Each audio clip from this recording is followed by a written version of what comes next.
Hi everyone! Welcome back to our channel. In today's video, we'll show you how to transcribe voice messages in WhatsApp.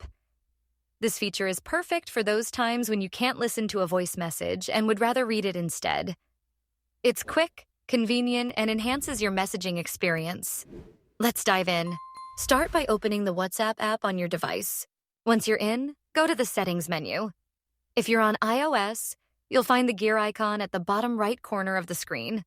In the Settings menu, tap on Chats to access chat-specific options. Look for the option labeled Voice Message Transcripts and toggle it on. This will enable the transcription feature.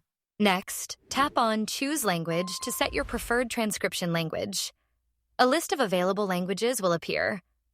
Select the language that matches the voice messages you typically receive. WhatsApp will download the required data for that language. Once the setup is complete, return to your chats and open any conversation that contains a voice message. Locate the voice message you want to transcribe, then long press it until a menu of options appears. From the menu, select Transcribe, and WhatsApp will instantly convert the audio into text.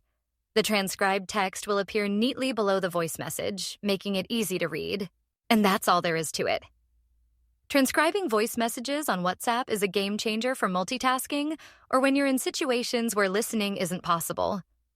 If you found this tutorial helpful, give it a thumbs up and subscribe for more tech tips and guides. Thanks for watching.